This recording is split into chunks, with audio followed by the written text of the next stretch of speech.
Okay हां role आपण जर काय सांगाल रेश्मा काळेंचा निर्णय अद्याप होऊ शकेल नाही, जळगावचा तिढा कायम आहे, या ठिकाणी बैठक होती त्याच संदर्भात सगळा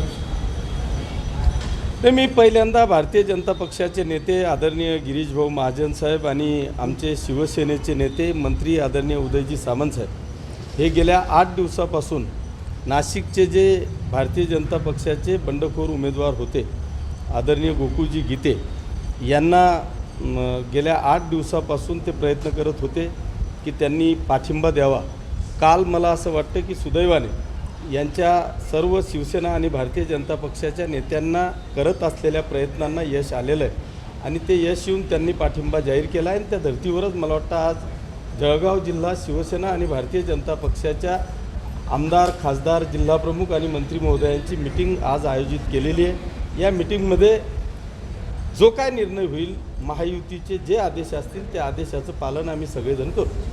आज पाठिंबा जाहीर होईल असं वाटतं या बैठकीनंतर, असं वाटतंय तुम्हाला? नाही, निश्चितपणे तो तोडगा आजच निघाला असता, परंतु आमचे नेते आणि या जिल्ह्याचे पालकमंत्री आदरणीय गुलाबरावजी पाटील साहेब यांची या राज्याचे मुख्यमंत्री आदरणीय देवेंद्रजी फडणवीस साहेब यांच्याकडे अचानक मिटिंग लागल्या कारणाने पालकमंत्री महोदय या ठिकाणी नाही आहेत. ते जोपर्यंत समोर असत नाही तोपर्यंत मला वाटतं निर्णय होऊ शकणार नाही. परंतु आता जिथे जी चर्चा होईल ती आम्ही आदरणीय गुलाबराव पाटील साहेबांच्या कानावर टाकून उद्या त्यांच्यासोबत शिवसेनेच्या सर्व आमदार जिल्हाप्रमुख नगरसेवक यांच्यासोबत मिटिंग होऊन आम्ही निर्णय जाहीर करू. पण ही बैठक तेवढ्यासाठीचीच आता जी बैठक होते आपली महायुतीची ती रेश्मा काळे यांच्या संदर्भातच आहे. महायुतीची ही बैठक आहे, त्याच्यात साहजिकच आहे की रेश्माताईंचाही विषय येईलच, पण याच्यावर जो काय निर्णय होईल तो उद्या माननीय पालकमंत्री महोदयांच्या कानावर आम्ही हा सगळा आजच्या चर्चेचा विषय टाकू आणि उद्या त्यांच्यासोबत जी बैठक होईल त्या बैठकीमध्ये अंतिम निर्णय. नाराजी कायम असल्याचं बोललं जातं. नाही, असेल साहजिक आहे की त्यांनी फॉर्म भरलेला आहे.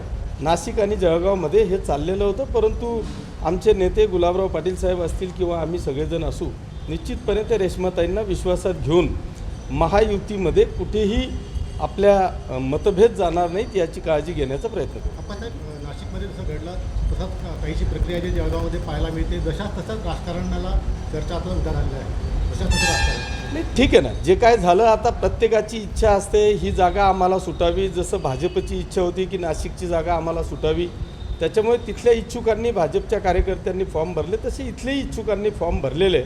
इच्छुक म्हणून कोणीही असू शकतं, पण शेवटी महाराष्ट्राच्या राजकारणामध्ये महायुतीमध्ये कुठेही खडा पडणार नाही याची काळजी स्थानिक नेते घेतात आणि ती काळजी घेण्याचं काम आम्ही सगळेजण करू. आता मात्र जाहीर माघार घेता येणार आहे, प्रत्यक्ष माघारीची वेळ उलटून गेलेली आहे. अशा वेळेस जाहीर माघारीची घोषणा करूनही दगाफटका होऊ शकतो अशी देखील एक चर्चा आहे. तसं होईल असं तुम्हाला वाटतं का? नाही, मला असं वाटतं की शेवटी प्रत्येक पक्षाचा प्रत्येक जो सभासद असतो, मग नगरसेवक असेल जिल्हा परिषद सदस्य असेल, हा प्रत्येकजण आपल्या पक्षाच्या चालीरीतींवर त्यांच्या आदेशांवर चालण्याचा प्रयत्न करतो. त्याच्यामुळे असा खूप काही प्रकार होईल असं मला अजिबात वाटत नाही. आमचे शिवसेनेचे किंवा भारतीय जनता पक्षाचे महायुतीचे जे लोक आहेत हे आदेशाचं पालन करणारे सगळे कार्यकर्ते असतात. त्याच्यामुळे निश्चितच वरून आलेल्या आदेशाचं पालन आमचे सगळे लोक करतील असं मला वाटतं. नाशिकमध्ये गोकुळ गीतेंनी तर त्या ठिकाणी माघार घेतली, मात्र प्रचार आपण थांबवला आहे, पण विरोध कायम राहणार असं गोकुळ गीतेंनी म्हटलेलं आहे. तो त्यांचा अंतर्गत वाद आहे, पण त्यांनी भाजपनी सगळ्या खालचे जे नगरसेवक आहेत जे खरे मतदार आहेत त्या मतदारांना सूचना देण्याचं काम भाजपच्या सगळ्या वरिष्ठ नेत्यांनी केलेले आहे. मला असं वाटतं की ते देखील पालन करतील आणि इथेही जो निर्णय होईल त्या निर्णयाचं पालन इथलेही जे सगळे मतदार आहेत ते सर्व मतदार करतील.